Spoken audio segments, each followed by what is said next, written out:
지난주에 자유주의 신학자들이 시편 27편을 가지고 오해를 하는 게 있다 그랬어요. 두 가지였죠. 하나는 전반부에서는 하나님을 3인칭으로 묘사를 하고 후반부에서는 1인칭으로 묘사를 하는 걸 보니까 이 시는 전반부와 후반부의 저자가 다르다. 서로 다른 시다. 그런 오해를 한다 그랬어요. 또 하나는 문체를 보니까 이건 다윗이 지은 게 아니고 그 이후에 포로기 이후에 사람들이 지은 시다 이렇게 말한다고 했습니다. 그러나 우리 개혁주의는 이 시를 분명히 다윗의 시라고 인정을 합니다. 전반부에서 하나님을 3인칭으로 후반부에서 1인칭으로 묘사한 이유는 뭐냐? 하나님을 다윗이 얼마나 신뢰하는가를 보여주기 위함이고 다른 누가 아닌 나 자신이 하나님 앞에 예배해야 하고 나아가 간절히 기도해야 함을 가르쳐주기 위해서 그렇게 한 것이라 그랬어요. 그리고 더 정확한 확실한 증거는 뭐냐? 여기 6절에 보니까 장막이라는 말이 나온다. 장막이라는 단어는 그 이전 세대에 쓰이지를 않았고 다윗이 주로 사용했던 단어입니다. 그래서 이 시는 다윗의 시다. 우리가 이제 그렇게 이해를 한다고 했습니다. 자, 27편을 찬찬히 묵상하다 보면은요. 우리는 위기를 만났을 때 성도가 어떻게 살아남는가, 절망 중에 성도는 도대체 어떻게 소망을 다시 찾을 수 있는가, 이런 것들을 깨달을 수가 있습니다.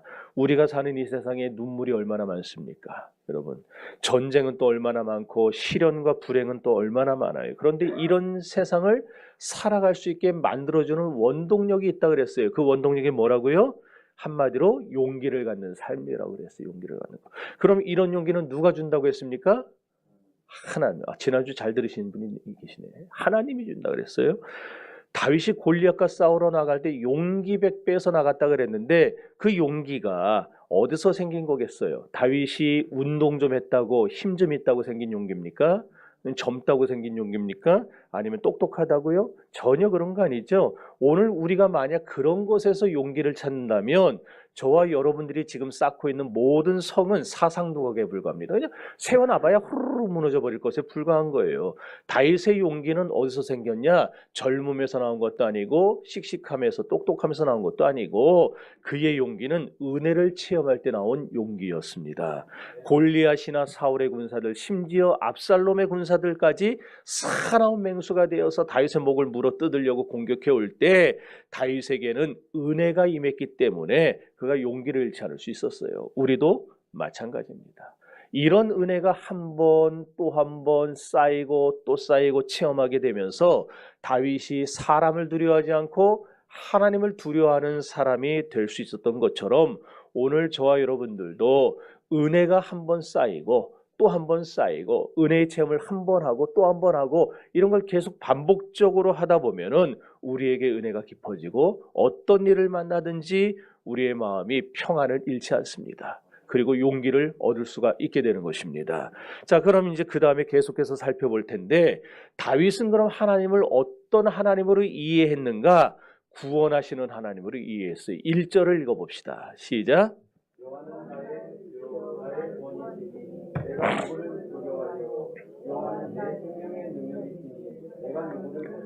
따라합시다. 나의 구원의 하나님. 9절에도 보면은요, 나의 구원의 하나님이시여 그랬어요. 다시 말해서 이 구원의 하나님, 이 말은 무슨 말이냐? 내 대적들을 이기게 하시는 하나님, 그 말이에요. 그러니까 우리 하나님은 여러분을 구원하는 분인데 여러분을 구원한다는 말은 뭐냐? 여러분 앞에 놓여있는, 앞에 쳐들어오는 아직 만나지 않은 미지의 대적들까지 하나님이 앞서서 나가 싸워주시고 그 대적들을 굴복시켜주시고 그 대적들을 이기게 하시는 그런 구원의 하나님, 능력의 하나님이라 이 말씀입니다. 그 다음에 보면은 여호와는 내 생명의 능력이시니 그랬어요. 내 생명의 능력이시니. 여기서 능력이란 말로 힘을 말하죠. 다시 말해서 하나님은 내 생명을 지켜주시는 힘입니다. 그런 말이에요. 이렇게 하나님은 우리 성도들에게 빛이요 구원이요 생명의 능력이 되시는 줄을 믿습니다. 은혜 받고 나니까 이런 놀라운 비밀을 다시 깨달은 거예요. 그러니까 다윗의 신앙이 어떻게 됐겠습니까? 용기가 막 용솟음 치고 믿음이 확실해지는 거예요. 할렐루야.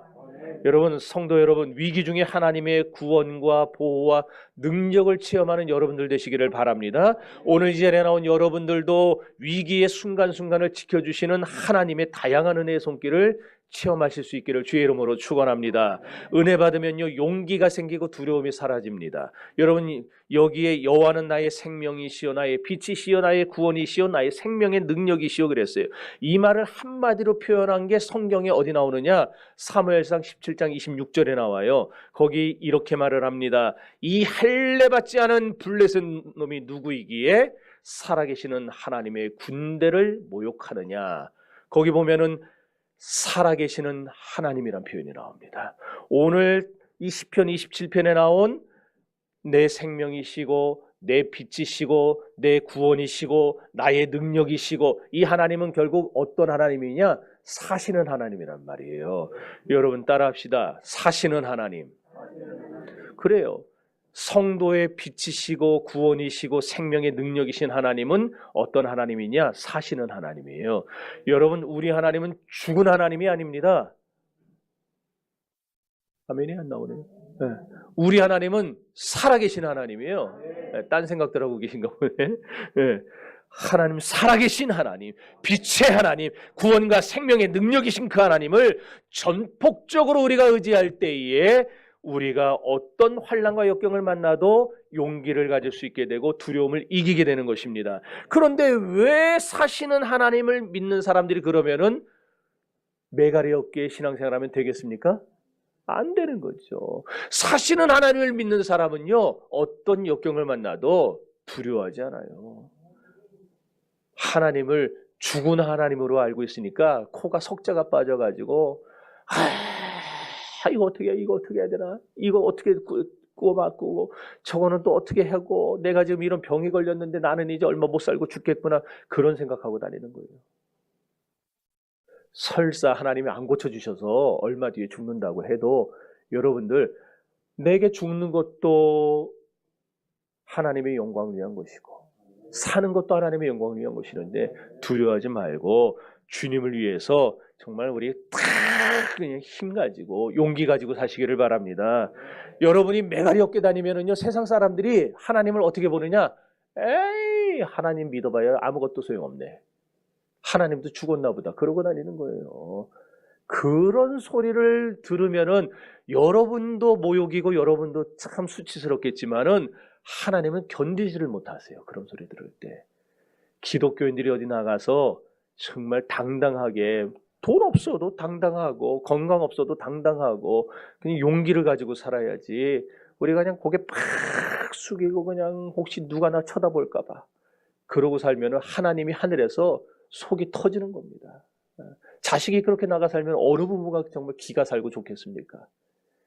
여러분, 사람들은요, 잘 살고 집안이 평안하고 자식이 잘 되고 남편 돈 잘 벌고 그냥 뭐 건강하고 그러면요, 평안한 줄 알아요.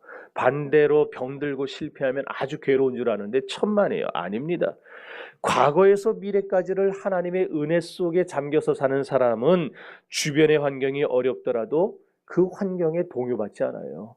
하나님의 은혜 속에서 살아가기 때문에 그렇습니다. 그래서 하나님의 은혜를 체험하면서 하나님에 대한 인식이 바뀌는 게 중요합니다. 여러분들이 지금까지 하나님을 어떻게 믿고 어떻게 알고 있었는가, 그 생각을 이제 다 내려놓고 오늘 다윗이 말해주고 있는 사시는 하나님을 여러분의 하나님으로 모실 수 있기를 바랍니다. 신앙에는요, 논리적인 신앙이 있고 체험적인 신앙이 있어요. 써볼까요?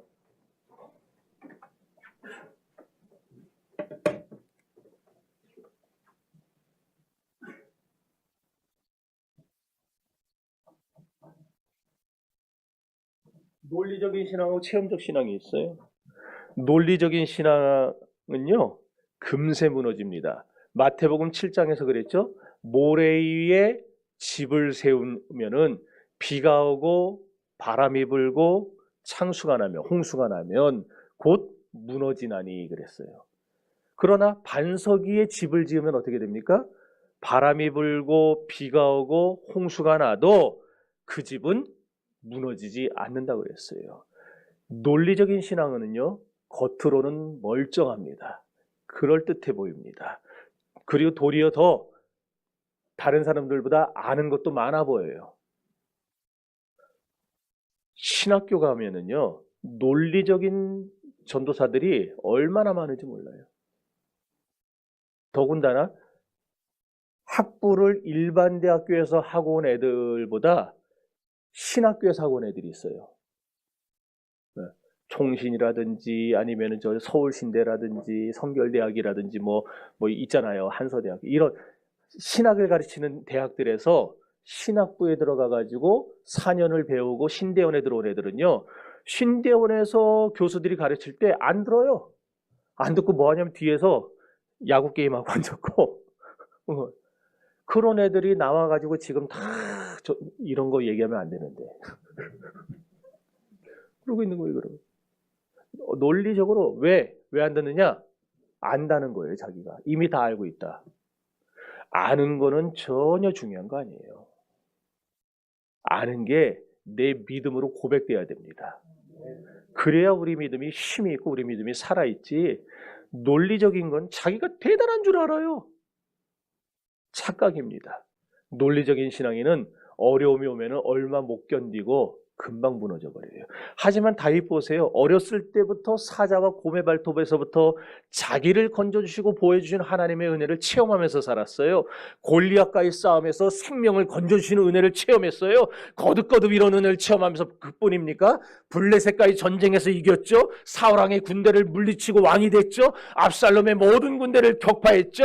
다윗의 인생은 이렇게 날마다 순간순간 은혜 위에 은혜가 쌓이는 그런 삶이었어요. 이런 은혜를 체험하면서 사니까 이 은혜의 체험이 다윗의 저 깊숙한 곳에서부터 은혜로 쌓이면서 다윗에게 용기를 주는 거예요. 그래서 오늘 어려움이 들어와도 다윗은 하나님이 과거에 나를 도우셨는데 하나님이 그 옛날 나를 그 어려움 중에 살려내셨는데 이 어려움을 만났다고 나를 버리실 건가? 이 문제를 만났다고 하나님이 나를 죽이실 건가? 우리 하나님은 내 편이시니 내가 누구를 의지하리요? 이러면서 하나님 앞에 담대하게 나갈 수 있었던 거예요. 그러니까 우리가 순간순간 뭘 생각하며 살아야 되느냐? 성도는요, 은혜 못 받으면 시체입니다.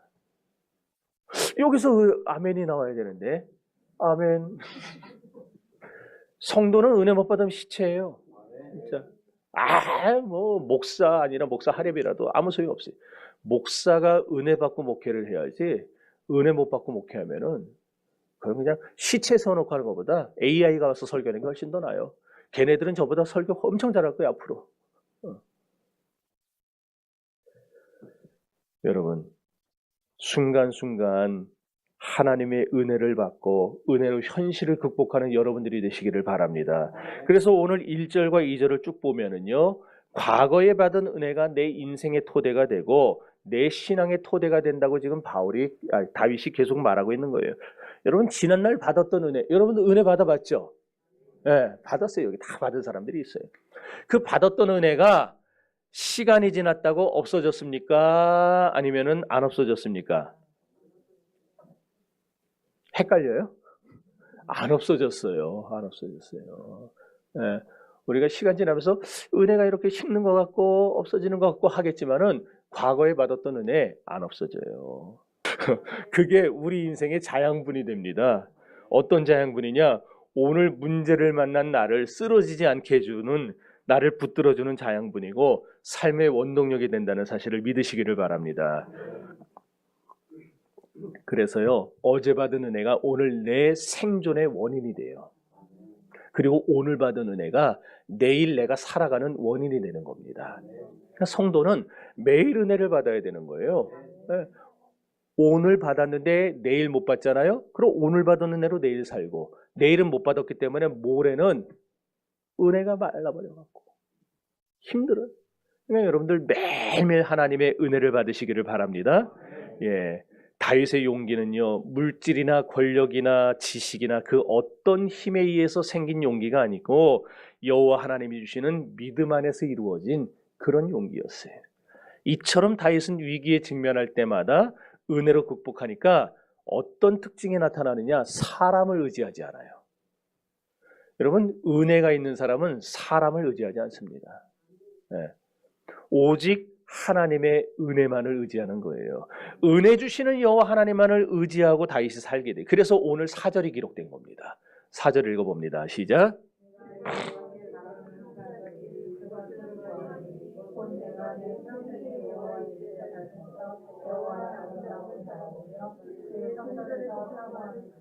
여기 보세요. 내가 여호와께 말하는 한 가지 일 그랬죠?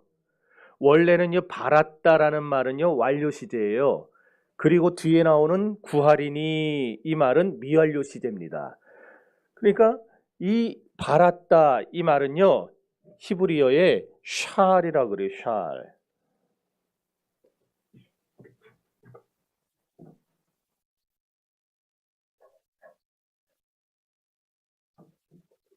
샬이라는 말인데 이거는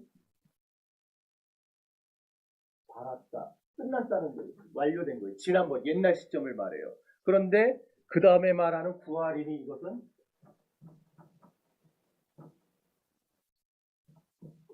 아카시. 이거는 미완료 시제예요. 그러니까 뜻은 뭐냐 하면은 과거 어느 시점에서부터 지금까지 아직 끝나지 않은 지금까지 계속해서 다윗은 구하고 있었다는 거예요. 그러니까 기도를 다윗은 옛날부터 지금까지 쉬지 않고 계속해오는 기도가 있었다. 여러분들에게도 그런 기도 있어요, 없어요? 계속해서 기도하는 거 있죠? 저한테도 있어요. 원래는 제 은사 목사님이 하셨던 건데 제가 학생 때 그걸 듣고 신학교에 들어가서부터 제가 지금까지 그 기도를 빠지지 않고 꼭 기도를 해요. 하루에 3가지를 제가 꼭 기도합니다. 아시는 분 있어요? 우리 새벽에 나오시는 분들은. 주여 내 눈을 열어 주의 법에 기이한 것을 보게 하옵소서. 시편 119편에 나오는 말이에요.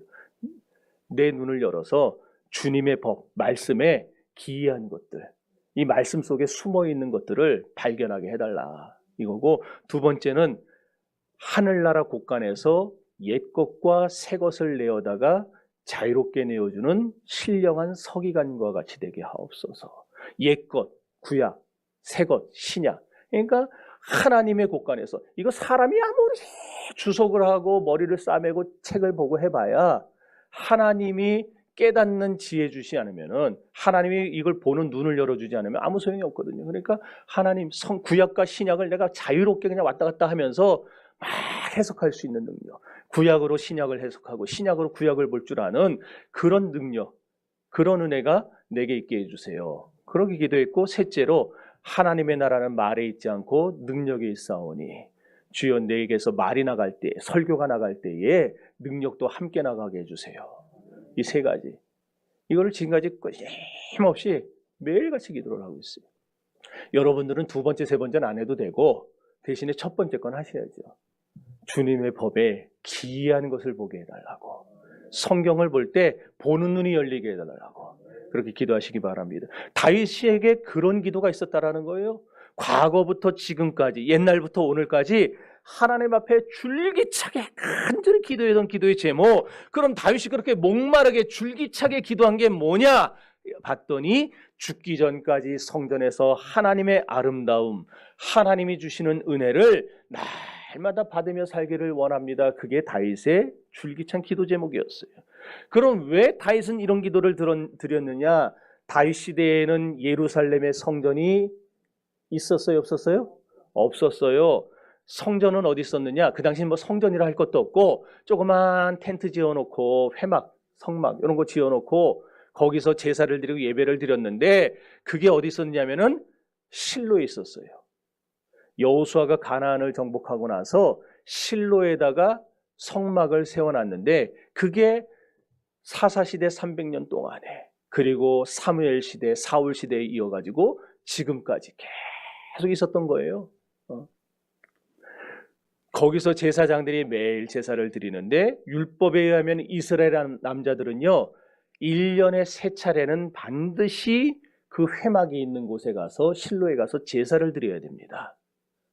이거는 뭐 해도 되고 안 해도 되고가 아니라 반드시 이것을 지키지 않는 자는 너희 백성 중에 끊어지리라 그러셨어요. 하나님이 그런 백성들은 내버리시겠다는 거예요. 그럼 3차례가 언제냐? 유월절, 장막절,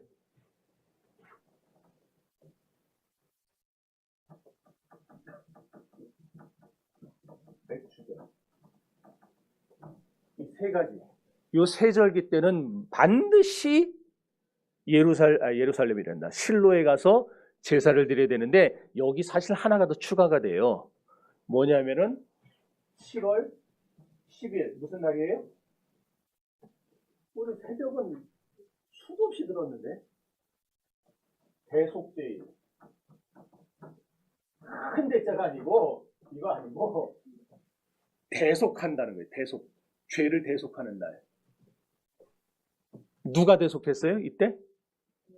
대제사장이 지성소에 1년에 딱 한 번 들어가가지고 모든 이스라엘 백성들이 죄를 다 하나님 앞에 올리면서 우리 죄를 용서해 주세요. 그래서 용서받는 날. 그날이 대속죄일이었는데 이때에도 이스라엘 사람들은 다 성전에 와서 제사를 드려야 됐어요. 그러니까 세 번, 절기 때 세 번 하고 대속죄일 날 한 번 해서 총 4번을 드려야 돼요. 그러면 여러분 중에 그런 사람이 있을 거예요. 에이, 1년에 4번. 뭐. 아이고, 그건 나도 한다. 생각 아니에요. 여러분, 저 사람들은요, 저 북쪽, 갈릴리 북쪽에서부터 실로까지 왔다 가려면요, 최소 왕복 한 달여 걸립니다. 걸어서. 가족들 데리고 재물 끌고 와야 되니까. 그러면은 1년에 4번이면은 4달이에요. 여러분들 생업 4달 다 그만두게 하고, 직장도 못 나가게 하고, 사업도 못 하게 하고, 1년에 4달 교회 와서 살아라. 절대로 그 사람들의 헌신과 그 수고가 만만한 게 아니었어요. 그 사람들은요, 그 4번 예배를 드리기 위해서 1년 내내 준비한 거예요. 1년 내내. 그런데 다윗이 보세요. 사울왕의 핍박을 받아 13년을 쫓겨다니다 보니까 이런 절기 때마다 예배 와서 예배 드릴 수 있었어요? 제사 드릴 수 있었어요? 와, 오면 잡혀 죽는데 어떻게 와요? 못 오죠. 그러니까 다윗이 쫓겨다니면서 마음이 헛헛한 거예요. 사람이 은혜를 받아야 사는, 다윗 같은 이런 신령한 사람들 은혜를 받아야 사는데 은혜 받을 길이 없으니까 헛헛한 거예요. 그래가지고 그런 다윗에게 소원이 생긴 겁니다. 돈 많이 벌게 해주세요. 성공하게 해주세요. 원수 이기게 해주세요. 국회의원 되게 해주세요. 그런 게 아니고 어떤 소원이 생겼느냐? 신령한 생활을 하게 해주세요. 은혜 받으며 살게 해주세요. 그런 소원. 여러분 그렇습니다. 다윗에게는 성전에서 은혜의 체험을 하는 것이 그 무엇보다도 가장 절박한 소원이었어요. 오늘 여기 있는 저와 여러분들도 물론 우리가 세상에서 살아가려면 물질을 구해야 되겠죠. 구해야 돼요. 구하세요. 네. 물질 구해야 됩니다. 건강도 구해야 됩니다. 우리 자녀들을 위한 기도도 해야 됩니다. 그러나 그 무엇보다도 급한 기도가 있어요. 그 무엇보다도 급선무가 뭐냐? 하나님, 내가 성전에서 은혜 받아서 신령한 생활을 하는 신령한 성도가 되게 해주세요. 그런 게 가장 급한 기도 제목이에요. 옛날에 우리 부모님들이 그랬죠. 공부해서 남 주냐? 그런 말 들어보셨죠? 근데 저는 공부해서 남을 줘야 된다고 생각합니다. 네. 공부하고 배운 걸로 세상을 좀 이롭게 하고 사람들에게 베풀며 살아야죠. 그럼 이 세상이 좀 얼마나 살기 좋고 괜찮아지겠습니까? 은혜도 똑같다고 생각합니다. 은혜 받은 사람이 은혜 받았으면은 남에게 베풀고 섬기고 그러면서 남을 위해서 살아야지. 받은 은혜로 선한 영향력을 끼치면서 살아야 되지 않겠습니까? 나만 은혜 받았다고 그냥 다 나만 좋아가지고 주여 여기 있는 것이 좁사오니 오늘 내가 초막셋을 지어가지고 하나는 엘리야를 위하여 하나는 모세를 위하여 하나는 주를 위하여 그딴 소리 하지 말고 우리가 은혜 받았으면은 정말 이웃을 위해서 주님을 모르는 자들을 위해서 우리가 베풀고 섬기고 그래서 살아야 되지 않겠습니까? 그래서 제가 공부해서 그러면 여러분들은 남주자 그러세요. 알았죠? 자, 공부해서 은혜 받아서 적용을 상당히 잘하시네. 여러분 은혜 받아서 남 주시기를 바랍니다. 예. 그러면은 다윗이 하는 이 은혜 달라는 기도는 어떤 기도냐? 7절부터 9절까지 읽어봅니다. 시작.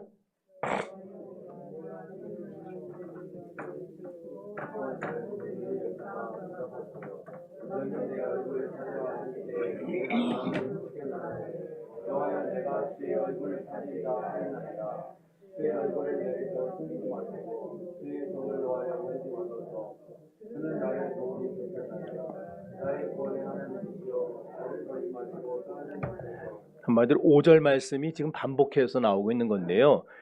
여러분, 다윗은 계속해서 옛날부터 지금까지 뭘 기도했다고요? 신령한 은혜를 달라. 그럼 신령한 은혜가 뭐냐?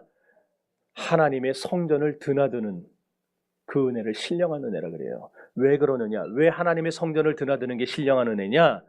하박국서 2장 20절에 보면 오직 여호와는 그 성전에 계시니 그랬어요. 우리는 물론 하나님이 온 세계에 편만하다, 편지하신다는 걸 믿지만 그러나 하나님은 특별히 성전에서 예배 받으시기를 기뻐하시는 분입니다. 그래서 하나님이 정하신 그 예배의 시간에는요, 반드시 우리가 나와서 하나님 앞에 예배 드려야 되는 거예요. 한국교회가 요번에 코로나 때 크게 실수한 게 대면 예배 포기하고 비대면 예배로 너무 빨리 돌렸던 거. 네.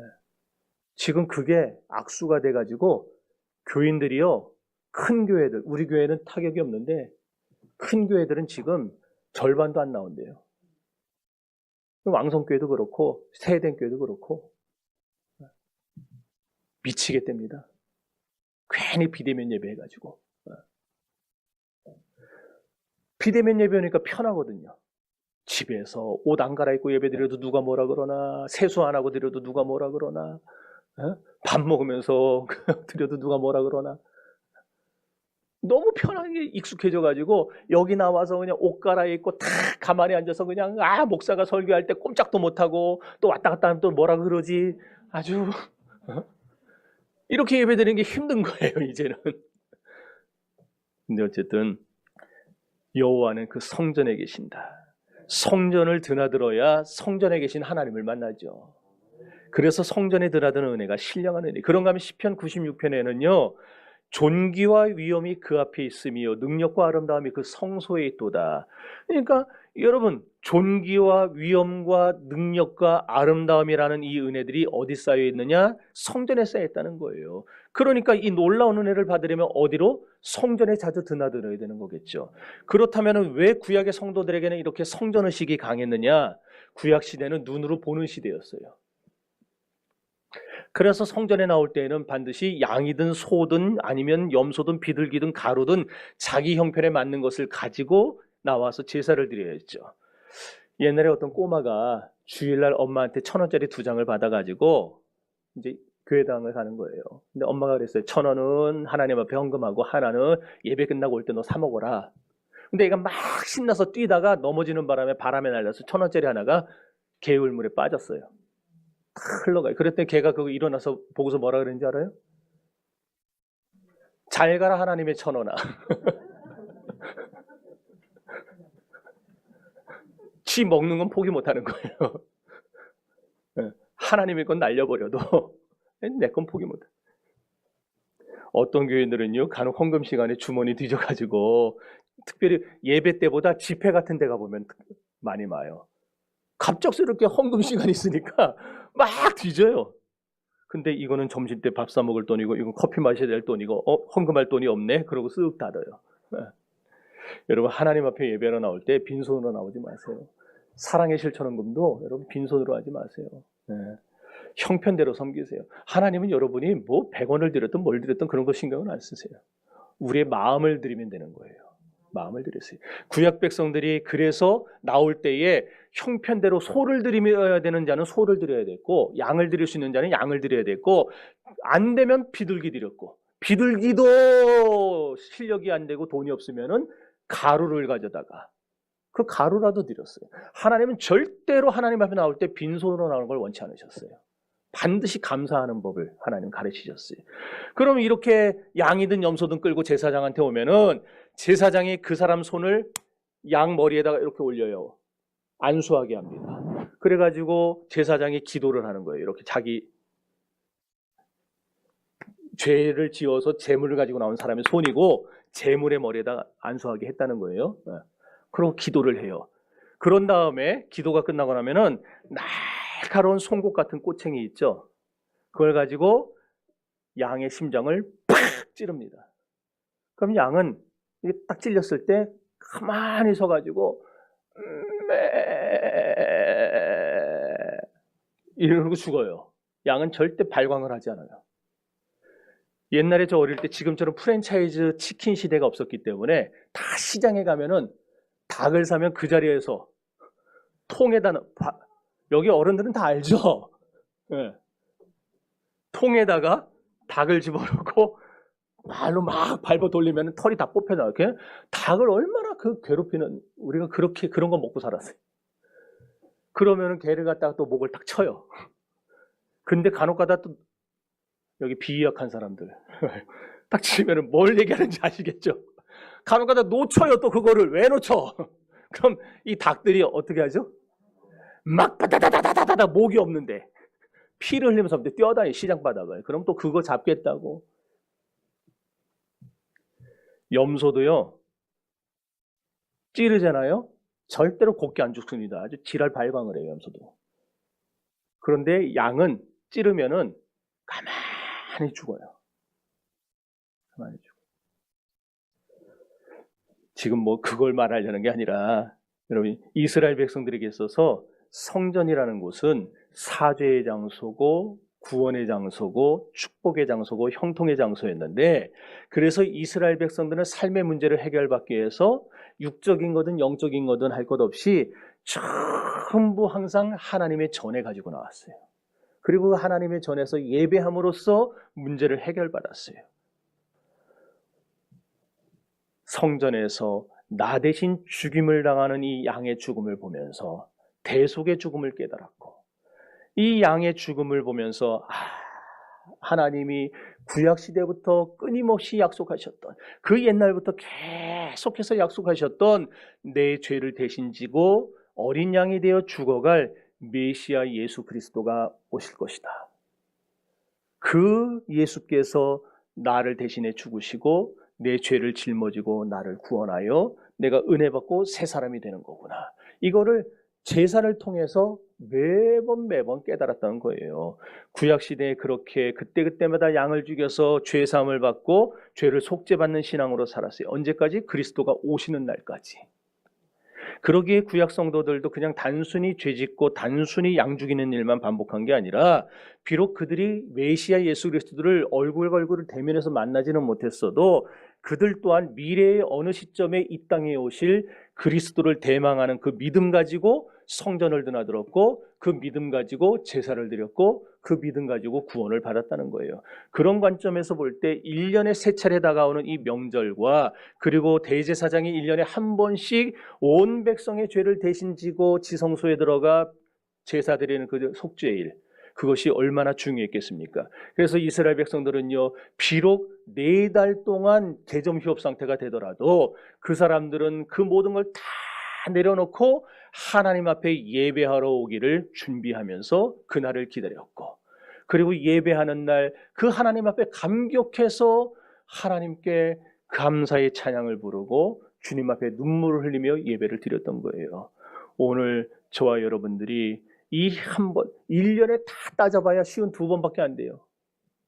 주일 예배. 1년에 달랑 쉬운 2번 드리는데, 이 쉬운 2번 예배도 제가 지난주에 분명히 오늘 이 중요한 거 하니까 빠지지 말라고 했는데 또 빠졌어요.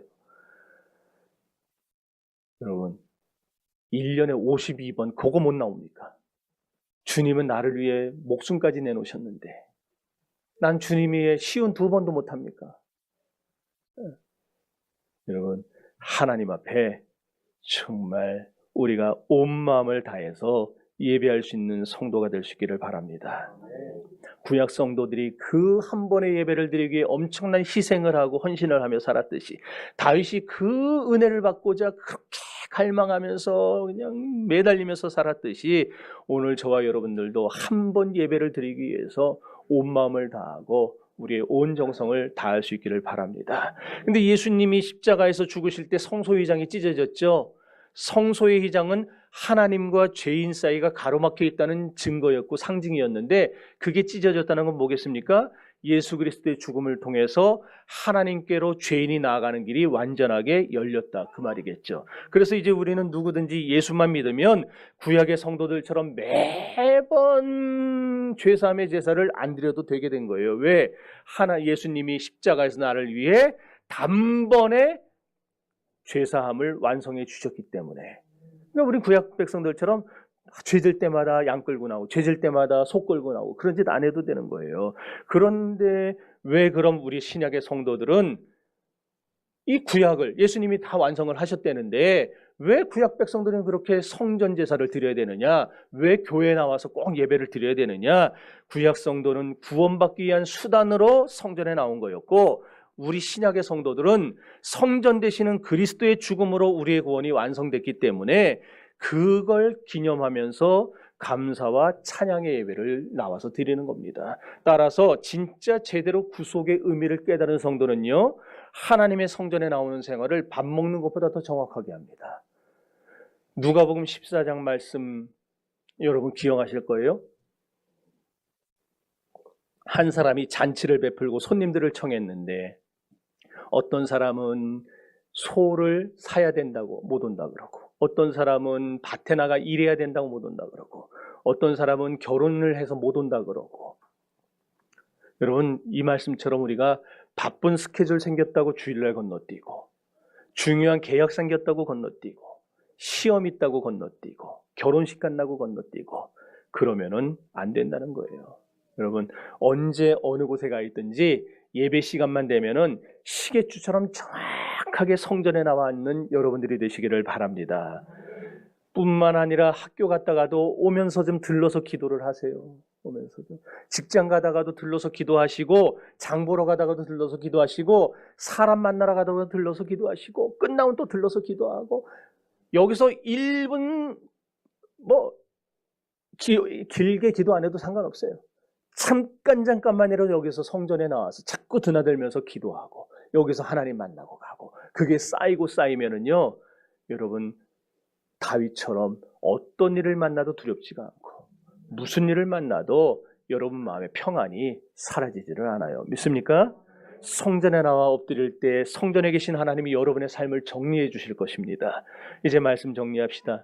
다윗은 27편 전반부에서 내가 누구를 무서워하리요? 내가 누구를 두려워하리요? 그랬는데 이런 질문하는 형식을 통해서 뭘 말했다? 나 두렵지 않다. 나 겁나지 않는다. 나 무섭지 않다. 그런 마음 상태를 보여줬다고 했어요. 그럼 이런 용기는 어디서 나온다 그랬어요? 하나님이 주시는 거라 그래서 하나님이 주시는 거예요. 용기는 하나님이 주셔 생겨요. 내가 하나님 없이 내는 용기는요 만용이에요. 방종이고 하나님이 주시는 용기가 참 용기입니다.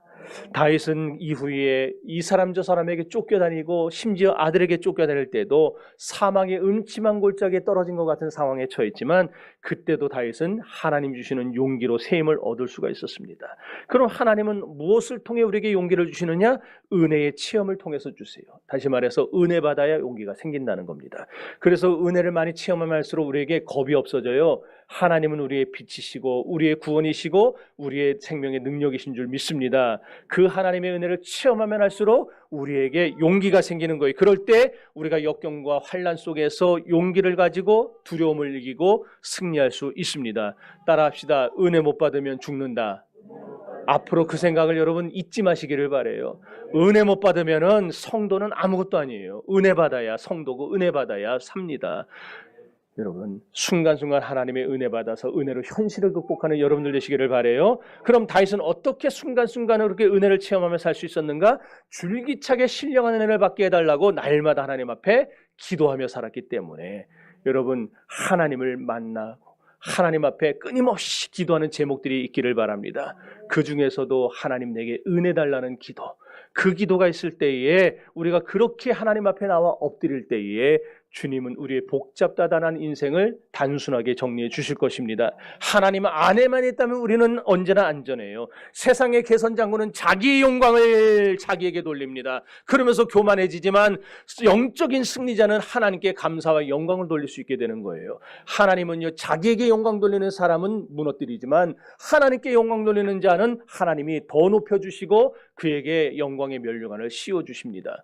여러분, 하나님이 여러분에게 관을 씌워주시고 화환을 걸어주시고 여러분의 인생을 높이 높이 드시는 놀라운 축복의 인생들 되시기를 바랍니다. 오늘 10절에 보면 이렇게 말합니다. 내 부모는 나를 버렸으나 여호와는 나를 영접하시리이다. 부모도 자식을 버리기 어렵죠. 그러나 설사 부모는 버릴지라도 하나님은 절대로 자기 자식을 버리지 않아요. 자기 백성을 홀로 내버려 두지도 않습니다. 13절에 보면 내가 산자들의 땅에서 여호와의 선하심을 보게 될 줄 확실히 믿었도다 그랬어요. 산자들의 땅이란 말은 이 세상을 말합니다. 다윗은 지금은 극심한 어려움을 겪고 있어도 이 세상에서 하나님의 은총을 확실하게 체험할 날이 있음을 믿고 그는 이겨냈어요. 그러기에 현재의 확실한 어려움 속에서도 넘어지지 않을 수 있었던 것입니다. 사랑하는 성도 여러분, 하나님이 하시는 일은 때로 우리가 이해하기 어려울 때가 있어요. 왜 나에게 이런 어려움을 주시는가? 왜 나에게 이런 곤란을 당하게 하시는가? 그러나 때가 이르면 반드시 하나님은 그 어려움 속에서 여러분을 건져내실 것입니다. 그러니 주님께 맡기고 믿음으로 기다리는 여러분들 되시기를 바라요. 그렇게 되면 어떻게 되느냐? 14절 읽어봅니다. 시작.